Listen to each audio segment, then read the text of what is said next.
Are things finally aligning for the Los Angeles Clippers to finally get that healthy run to an NBA Finals? We're talking about that today. Can the Golden State Warriors make it out the play-in tournament? We're going to talk about that. And did the Denver Nuggets shop Jamal Murray this season? We're talking about all that and more right after this. Welcome to the number one place for your daily basketball news and analysis, NBA Central. What's going on, basketball fans? Welcome to another episode of NBA Central, your number one spot for everything basketball related. I'm the host here, Haize, but more importantly, you guys can follow the channel at NBA Central Pod on every social media platform we happen to be on. With that said, let's go and get into this content for today. And the Los Angeles Clippers, man, the Clippers are a team that's always interesting, right? Because, the Clippers are, if Kawhi Leonard could just be 100% healthy, I think a lot of people would have the Clippers as a team that can make a legitimate run to at least a Western Conference Finals, right? Seeding, those type of things definitely play a part into that. But I do think a lot of people do look at the Clippers as it. This has been a fun team to watch this season, even with when Kawhi Leonard was not in those games. They've gotten themselves up to the fifth seed, and they will be in the 4-5 matchup with the Denver Nuggets once the playoff starts, right after the play-in tournament ends at the end of this week. And that is going to be a very fun playoff series to watch. And it's one that I'd say this, I don't count the Clippers in, especially with us not knowing what the injury concern is around Jamal Murray and what that's going to look like for that team. The Clippers are a team that can go very, very far, but it's just hard to pick the Clippers because you can never really bet on health, right? Kawhi Leonard, you can never really bet on Kawhi Leonard and his health, if he's going to be able to stay healthy for a season and things like that, right? When you go all the way back to 2019, which is crazy, it's been that long. That's when the Clippers originally signed Kawhi Leonard, right? And they thought that was the move that was really going to pivot that team to winning an NBA championship, right? And keep them in relevancy. And for the most part, it's done a pretty good job at that. But now you look at that, we are years removed. It's almost 6 years removed from that. And the Clippers haven't really gotten close, right?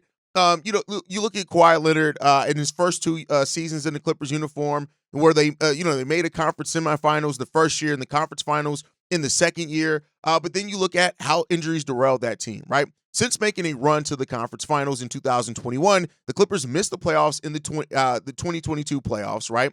They lost in the first round of 2023 playoffs and the 2024 playoffs, and now they're sitting here wondering what's going to happen, right? Kawhi Leonard only played a combined 4 playoff games over that span as well, which is really not what you're hoping for when you made a signing like Kawhi Leonard, right? Then you look at the 2024 season when Paul George, who also got acquired with Kawhi Leonard in the 2019 season, he decided to sign with the 76ers. It is what it is, right? And things looked like they were coming to an end. But Clippers ended up re-signing James Harden, right? And you look at the impact that he had while Kawhi was hurt this season, right?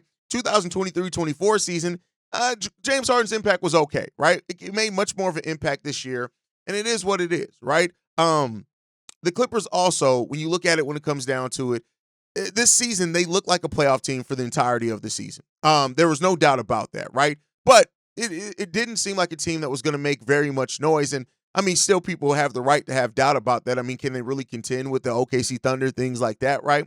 But then you look at where this team is and how they fought over the last season. When you look at March 4th, right, they were battling for one of the final 2 play-in spots in the West, right? That's a little, it's like 6 weeks ago, right? And that's how things can go in the Western Conference.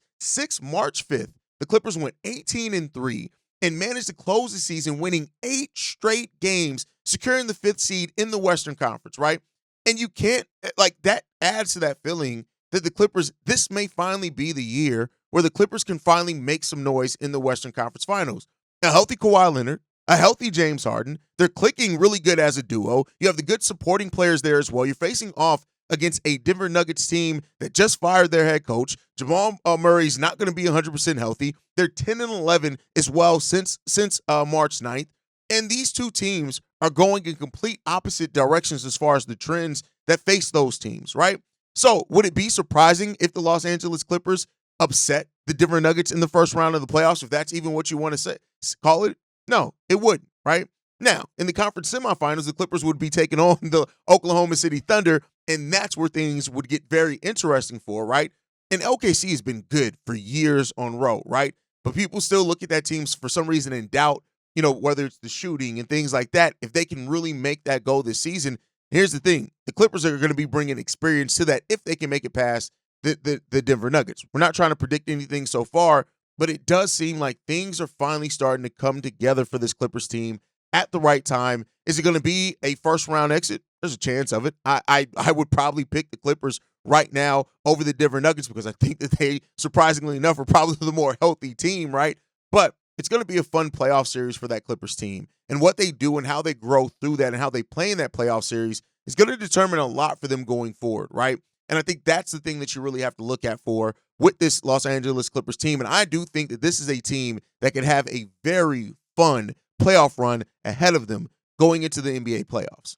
Now, another team that I think definitely deserves to be talked about in the opposite conference, that is the Detroit Pistons. They're coming in as the 6th seed in this playoffs, which means they're going to be facing off against the New York Knicks in the opening round of the playoffs, right? The Cleveland Cavaliers, the Boston Celtics are still waiting to see who their opponents are going to be in that play-in tournament. But the Detroit Pistons are going into a series against the New York Knicks. And I tell you what, I understand that the Knicks are great, right? Make no mistake about it. They're really good. Great is strong. They're a really good team. They've won a lot of games, but their record above 500 teams, questionable. The records against top teams in the league, questionable. Their defense, hugely questionable, right? And so the Detroit Pistons have a chance right now to become a legit playoff threat and make it out of this first round, right? When you look at it, one of the things that the Pistons have done throughout this, and keep in mind, I'm a Bulls fan. I'm talking positively about the Pistons, right? Is that the Pistons and their improving defense has been huge for it. The defensive identity of this Pistons team has been a huge reason of their resurgence here, and they have a defensive rating of 112, which is 9th in the league this season, right? You have Jalen Duren, Isaiah Stewart, who are really anchors on that defensive side of the ball for the Detroit Pistons, and that's great to see. Duren has been an amazing presence for this Pistons team, controlling rebounds, establishing himself as a rim protector this season as well. I know a lot's been made about Cade Cunningham, rightfully so, in the way that Cade Cunningham made elite this year. But then when you also factor in Isaiah Stewart, who was the 16th overall pick in the 2020 draft, and he's turned himself into a versatile defender under Bickerstaff as well, right? He can guard multiple positions. He has great work ethic when it comes to that. And when he guards you, you feel it, right? Then you also factor in Ausar Thompson, who also is giving effort on the defensive side of the ball. Not really his brother on the defensive side of the ball yet, but he's been given really quality minutes for this Detroit Pistons team, and he's another player that can guard multiple positions as well, right? The evolution of this team defensively has given a lot there. And I think that that's something that you're really looking at, as well as a team that they've established themselves as a gritty team in that Eastern Conference, and they've embraced it, right? And as long as they've embraced that identity, that's going to be something that could really push this team far. And definitely it gives them a chance to come against the New York Knicks as well, right? But then you got to factor in the breakout of one Cade Cunningham. Cade Cunningham has been absolutely amazing this season. You cannot take away from what he's done. He's established himself as a star in the making in this league right now. And this series against two storied franchises, against the Pistons and the Knicks, and him being on that stage in Madison Square Garden is going to be something that could be so big for Cade Cunningham when it comes down to it. You look at him, 7th in the league in scoring this year, 4th in assists, right? 26.1 points, 9.1 assists. He chips in 6.1 rebounds as well, shooting the ball 46% from the field and 35% from three. This is a guy that's also averaging a steal per game. He's part of that defensive identity that the Detroit Pistons have also forged this year. I tell you what, the Detroit Pistons are one of the best Cinderella stories in the game of basketball, and going into a conference semifinals coming out of the first round, beating a New York Knicks team with the payroll that the Knicks team have, the coaching that the New York Knicks have, would be a great way to cap off this season. The vets also in this team, right? I was somebody that made fun of them acquiring Tobias Harris and Tim Hardaway Jr., but they've both come in and provided that veteran presence that you understand exactly what they're bringing to this Detroit Pistons team. You add in Malik Beasley, who's having a career year shooting-wise, and is being impressive in not only the way that he shoots the ball, both contested and uncontested. He makes some of the most contested shots in the league when it comes down to it. So the question here is, can the Pistons take all this, put this all together, and go on a deep playoff run with what they have here? And I'll tell you what, I think so. I think that this is, if they can get past the Knicks in the first round, right? Which it is what it is. The Pistons had their head-to-head matchups beat the New York Knicks 3-1 this season, right? And because of the playoffs and how that changes things, right? You give a guy like Bickerstaff the ability to focus in on one team and come up with the defensive concepts that's going to help them get over the New York Knicks. I tell you what, this is deep. This is the first time that the Detroit Pistons have made the playoffs since 2019. And thus, hey, it's time for them to do something, right? Getting past the first round, they've not done that since 2008. This is a Pistons team that's different, and they're doing it with the star power of Cade Cunningham and the presence of Cade Cunningham and the solid team defense supported by veterans that understand and execute their roles for this team. That's where things get very special at, right? That's where things hit at. And so we'll see what the Pistons can do. I think that this Pistons team has a run in them, and I think that run, if it starts off against the New York Knicks, can be very, very enticing and fun to watch. But let me know what you guys think on that down below as far as the Pistons and their chances to make it out the first round. And then if they do, how far do you think they can make it outside of that? Again, seeding is going to matter. How other things play off is going to matter, but we'll see how that comes down.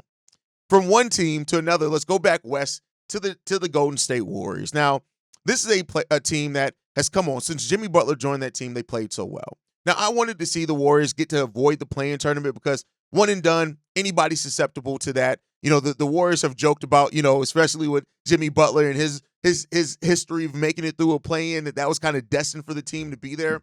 But this is a team that really fixed a lot of their issues after the Jimmy Butler trade. There's been such balance. That 48 win season by the Golden State Warriors in this season, and they have two players on their team in Steph and Jimmy who have both gone on amazing playoff runs when it's come down to it and when they needed it the most. You look at the last 20 games, right?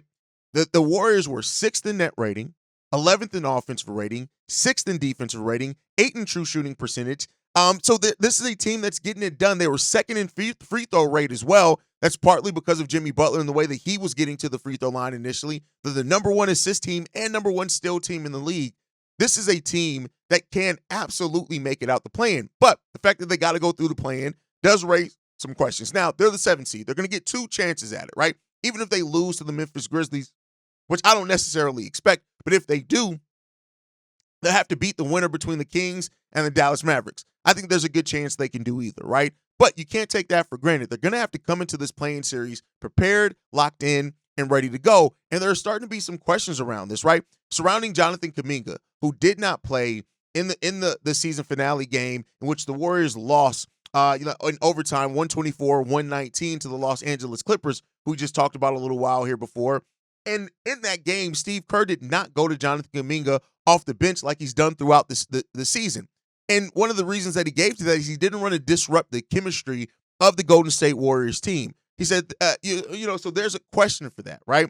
And the future around Jonathan Kuminga, and, is always going to be there, and we won't have that answer until the end of the season.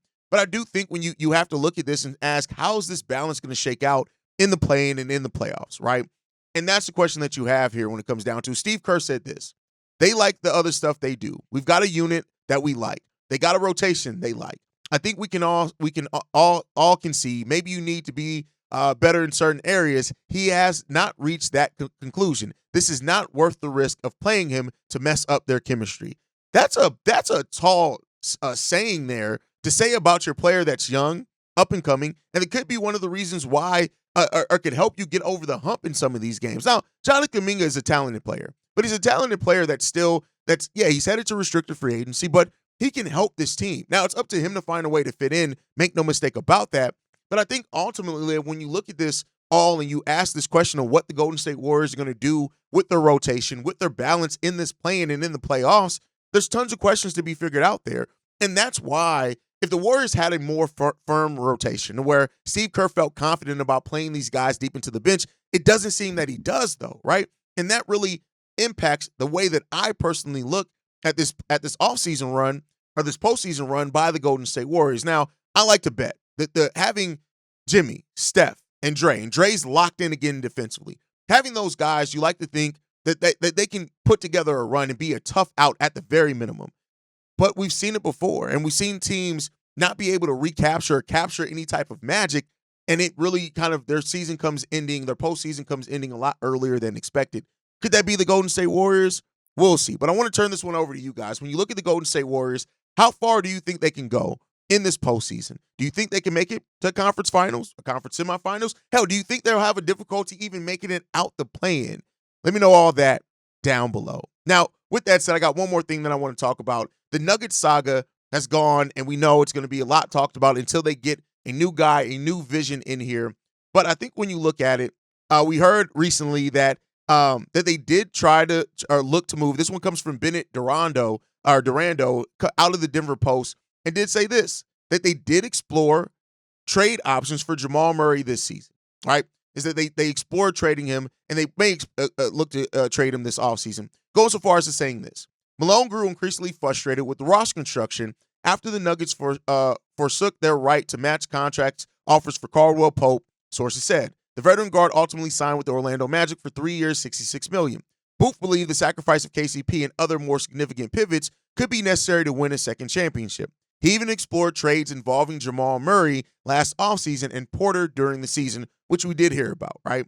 But the Nuggets have only made marginal moves since the departure of KCP, including $10.6 million signing of Darko Saric that has failed spectacularly.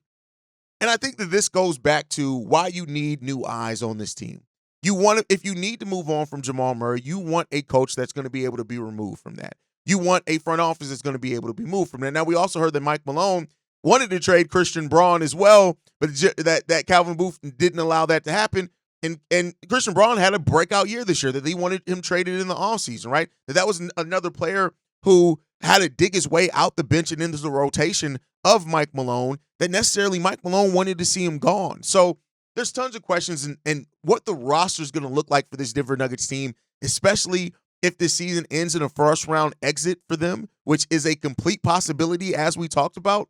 Do not be surprised if you see wholesale changes coming for the Denver Nuggets. And it really depends on the guy that they bring in here to lead this, the vision that they have, the head coach, what they want to try to have as a roster-wise. But this roster around Jokic, right, one that has stayed primarily the same outside of losing role players, you could finally start seeing some significant change on that roster as soon as this offseason. Is that going to be the right move? That remains to be seen. We don't have those answers yet. That's up for the Denver Nuggets to find out, but there seems to be a pretty significant chance that it could be, and that we could be seeing the end of whatever this run was of the Mike Malone, Nikola Jokic, Jamal Murray, and that triumvirate, right? With, of course, Aaron Gordon playing a huge role in that, Michael Porter Jr. playing a huge role in that, but all those things kind of aligning and being what this Denver Nuggets team has been, it may be time for that to change. And, sometimes you gotta know when to make a pivot. Making a pivot, the time where you make a pivot is as important sometimes as a pivot that you make. And that's what the Denver Nuggets really have to try to figure out here, is when to make that pivot, when is the right time to make that pivot, and the direction they want to take this team into. And we'll see where that leads this Denver Nuggets team, but let me know your thoughts on it down below. That's my time for today. Make sure you guys are following us at NBA Central Pod. You can send us any feedback, questions, comments, concerns, NBA Central Show at gmail.com. And then lastly, if you want to leave a text message and our voicemail for the mailbag, the number to do so, 773-270-2799. We are the number one spot for everything Chicago Bulls related.